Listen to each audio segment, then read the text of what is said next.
sebelum corona aja saya ke Jogja tuh nyari nasi kulitmu khusus dari hotel langsung aku gojekin karena memang sefenomenal itu pada zaman itu.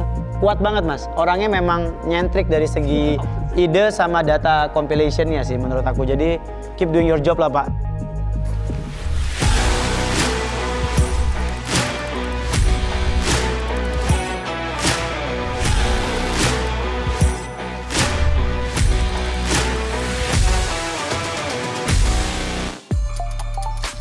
Memasuki tahun ke-15, DC hadir sebagai ekosistem bagi para entrepreneur dengan tujuan untuk terus mendorong pertumbuhan ekonomi di Indonesia.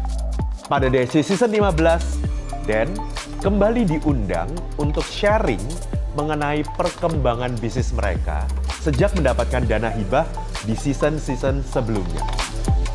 Recall the memories 4 tahun yang lalu gitu ya, dengan kondisi waktu itu kan pandemi pula. Sekarang lebih enjoy lah, lebih honest juga gitu karena sudah menjalani prosesnya gitu. Jadi ya kalau misalnya jelek ya jelek kita presentasikan, kalau memang bagus ya kita juga ceritakan dampaknya apa gitu. Rasanya mixed feeling ya, jadi kayak ke flashback memori di tahun 2022 pas jadi challenger, gimana kita ngelalui proses 2 minggu, jadi ke flashback lagi memori itu. Tapi overall very happy ya, karena ketemu lagi dengan Dan yang udah lama nggak ngobrol, termasuk dengan mentor-mentor, very happy. Salam diplomat, saya Ria, saya siap bikin gebrakan. Halo, saya Ria Elisa dari Dan Angkatan 2022. Bisnis saya namanya Otera. Otera adalah sebuah bisnis consumer good yang berfokusnya di healthy lifestyle. Di tahun 2023, kami berhasil transisi dari home industry di Palmerah menjadi fasilitas produksi di Bogor. Tidak hanya itu, kini kami juga sudah tersertifikasi GMP, Good Manufacturing Practice, BPOM, dan juga halal. Tahun lalu, kami juga kick off satu program bernama Food Heroes. Ini adalah program yang kami fokuskan untuk peningkatan gizi anak. Saya ingin kembali lagi seperti pitching saya 2 tahun lalu di panggung yang sama, mengajak Bapak Ibu di sini bersama dengan Otera, Together We Make Indonesia a Healthier Place for All. Jadi 2022 kita dibantu sama DSC, dapat dana hibah. Hal pertama yang kita lakukan yang paling beda adalah dulu kita mulai company ini dengan home industry.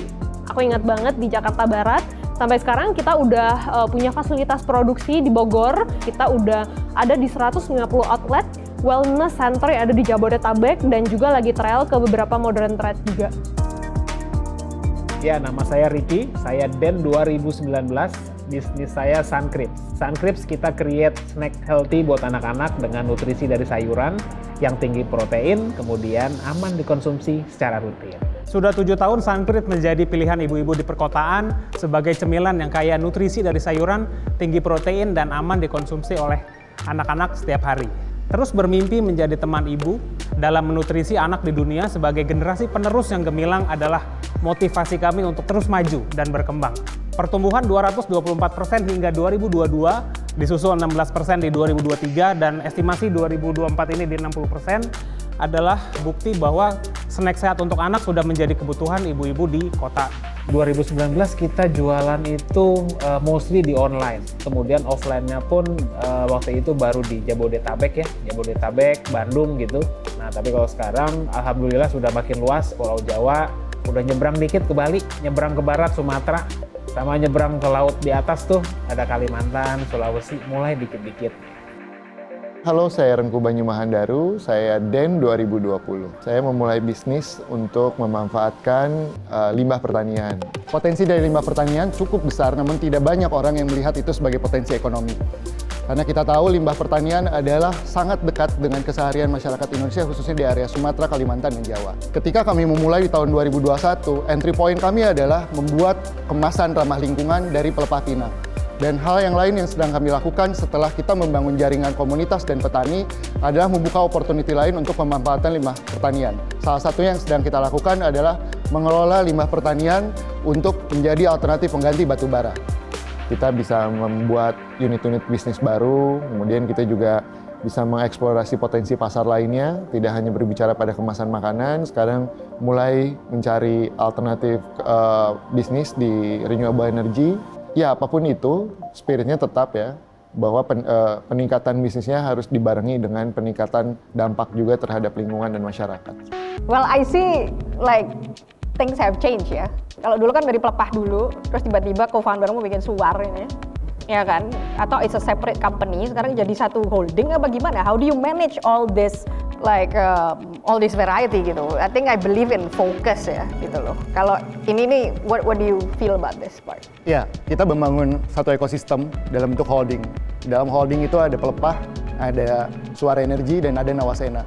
Kita membagi tim ke dalam 3 struktur, di mana ada yang berfokus di pelepah, ada yang berfokus di Suar, saya di Suar, dan ada co-partner saya juga fokusnya di Nawasena.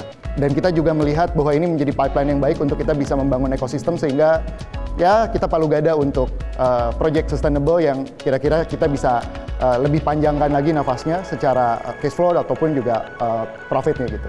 Apapun itu yang menjadi spirit itu adalah soal dampak gitu. Tapi kembali bahwa apa yang kami lakukan itu adalah berbisnis gitu. Memastikan bahwa fundamental bisnisnya juga berjalan dengan baik, cash flow-nya bisa sustainable, tidak hanya narasinya aja yang sustainable, seperti itu sih.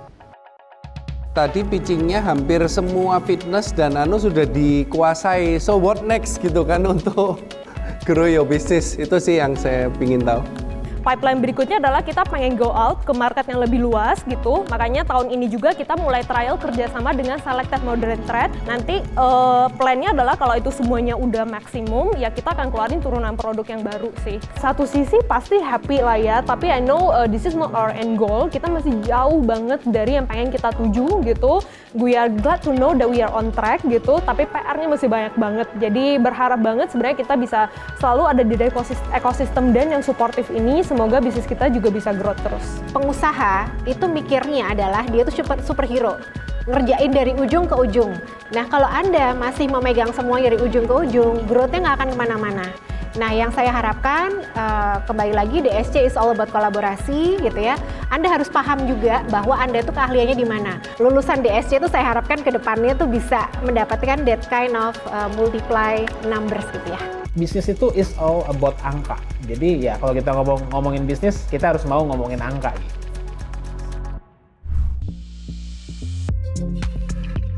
Saya mau nanya Andromeda nih. Wah, keren banget ya progresnya ya. Udah sampai ke Dubai sekarang ya. Oke, saya lihat dari deck-nya ya, mungkin memang investasi di factory yang dulu sempat itu kan kayaknya 2019 pernah cerita tercapai akhirnya ya, bikin factory ya. Ini baru mulai tahun 2022 ya memang ya? Untuk apanya? Pabrik yang baru? Iya. Itu kebetulan kita baru bangun tahun lalu dan kita nanti kan resminya di bulan November ini harusnya. Dan saya mengundang semua coach untuk bisa investasi di tempat kami hanya dengan 35 juta doang, itu nanti sudah bisa dapat bagi hasil. Segera invest karena hari ini harga naik. Masuk ya. Siap. Ini getuknya enak banget loh. Iya, ini nggak akan ada kolaborasi kan, getuk apel nggak ada ya, nggak bisa ya. Iya, tapi gue appreciate ini getuknya enak banget. Mas Raja udah nggak usah dibahas deh, gue tahu semua latar belakang beliau cukup powerful di belakang, government-nya kuat banget dan harusnya sama Agrindo bisa dikonekin karena kuat banget Mas. Orangnya memang nyentrik dari segi ide sama data compilation-nya sih menurut aku. Jadi ya keep doing your job lah Pak.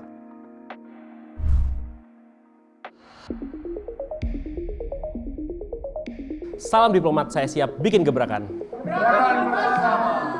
Halo, saya Haidar, saya Den tahun 2022, saya dari Nasi Kulit Surga. Nasi Kulit Surga itu merupakan brand F&B, kita fokus pada kulit di awalnya gitu kan, yang membuatin pelopor nasi kulit pertama di Indonesia. Ternyata kita menjawab banyak pertanyaan orang tentang kulit gitu kan. Dulu orang harus beli ayam gitu kan, namun sekarang kita bisa beli kulitnya aja. Dan ini terbukti di tahun 2019, tahun 2020 kita hit hingga di 80 outlet di seluruh Indonesia. Namun di 2020 pertengahan hingga tahun 2001 kita ngalamin pandemi. Kita nggak dapat tamparan yang luar biasa besar juga di saat pandemi. Tapi hal itu yang ngebuat kita tuh makin percaya, makin belajar. Termasuk salah satunya di tahun 2022 kita ngikutin DSC gitu kan. Kita banyak dapat ilmu dari mentor segala macam dan itu terbukti juga di akhirnya di tahun 2022 sampai 2024 kita ada kenaikan growth revenue sekitar 35%. Di mana kita ada 23 produk rilis, di mana produk itu adalah produk seasonal, produk kolaborasi maupun primary produk kita. piloting project kita untuk 4 store yang kita jalanin dari DSC sendiri telah jalan ber-8 bulan dari kemarin gitu kan hingga sekarang. Kita rasa bahwa ada implementasi banyak dari mentoring kita, dari jaringan DSC juga gitu kan, yang bisa menghasilkan growth lumayan besar untuk 4 store di Jogja. Hai, aku Yesi Natasya, CEO dari Yori Eatery. Aku adalah Den di tahun 2022. Yori Eatery adalah sebuah produsen healthy snacks. Kami berfokus kepada bahan dasar nabati, bebas gluten, rendah kalori yang berasal dari perkebunan lokal Indonesia. Sejak tahun 2021, Yori berkomitmen untuk menyediakan snack yang sehat berbahan dasar nabati, bebas gluten, rendah kalori, dan berasal dari perkebunan lokal Indonesia. Dari DSC 2022, kami memperoleh banyak hal. Dana hibah, networking dengan Kak Ines yang berasal dari Supernova dan Essex. Kemudian kami juga mendapatkan exposure juga. Itu menyebabkan Yori bertumbuh signifikan dalam internalnya.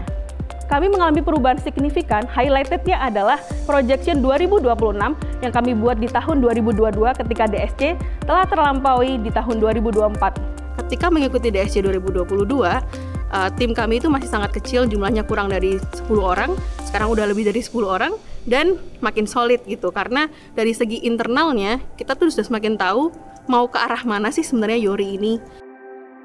Halo, saya Anissa dari Den 2020 dari Reservoir. Jadi Reservoir ini adalah startup yang fokus pada manajemen air yang berkelanjutan end-to-end. Pore block, paving block berpori yang dapat meresapkan air. Kekuatannya sama dengan paving block biasa, tapi dapat meresapkan air 1000 kali lebih cepat. Nah, sejak tahun 2022, kami telah mengembangkan produk-produk baru. Salah satunya adalah Pore Box. Nah, Pore Box ini adalah tangki air modular yang bisa ditaruh di pedestrian. Jadi bukan vertikal seperti sumur resapan, tapi horizontal. Nah, kenapa ini penting? Karena ini bisa diterapkan secara maksimal di perkotaan. Dia bisa berfungsi sebagai sumur resapan dan juga sebagai rainwater harvesting system. Jadi kami menamakan tahun ini sebagai tahun product development gitu. Yang hasilnya adalah kami sekarang di tahun 2023-2024 ini sudah berhasil untuk mengimplementasi kedua produk ini. Jadi waktu tahun 2020 itu tuh saya inget banget masih pandemi waktu itu. Jadi bahkan untuk survive aja susah.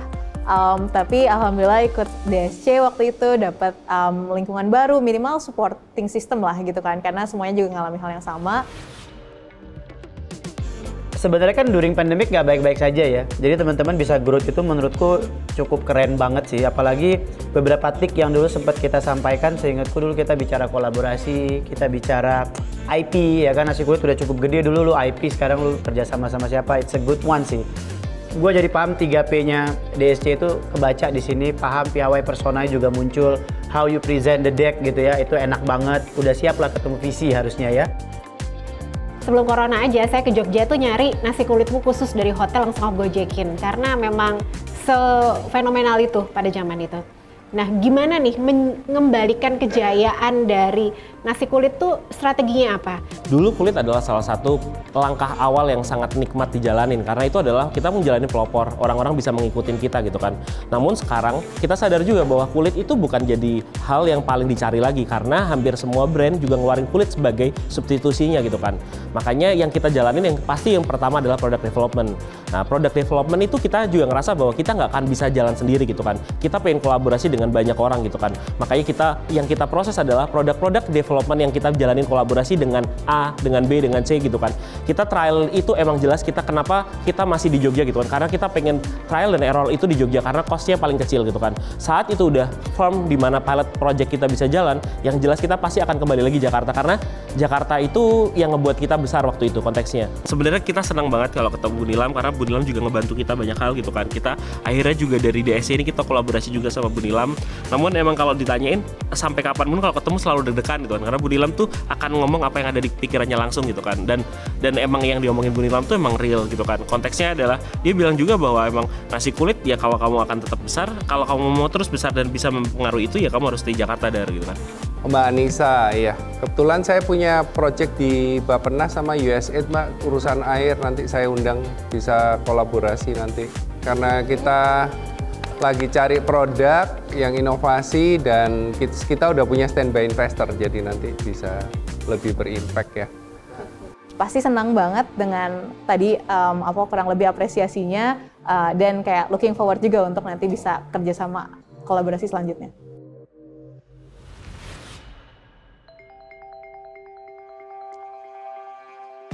Sebanyak 9 Den pilihan coach bergabung sebagai fasilitator di rangkaian DSC Season 15. Experience yang Dan miliki dapat menjadi insight dan akan membantu challengers menghadapi tantangan berikutnya pada rangkaian DSC Season 15. Saya lihat perkembangan para Den sangat luar biasa. Dari hanya beberapa tahun saja mereka sudah bisa loncat. Ya. Cuman saya yakin dengan kolaborasi dan dengan network yang bisa dibagikan dari DSC ini, mereka akan bisa melompat lebih tinggi. Setelah menonton penampilan dari Dan tadi, aku semakin tersadar bahwa begitu banyak ekosistem DSC ini dipenuhi sama pengusaha baik yang punya motif dan ide bisnis yang sangat dalam. Namun aku berharap para Den perlu konsisten dalam membangun usahanya karena kita perlu benchmark baik dari para Den ini sehingga para audiens yang menonton nanti akan semakin sadar bahwa begitu banyak potensi dari usaha-usaha Indonesia yang bisa dikembangkan dan semoga mereka semakin terinspirasi untuk ikut DSC di season selanjutnya. Namun bagaimana mereka menemukan dan memahami nilai dasar untuk menjadi seorang entrepreneur yang memiliki karakter bangsa?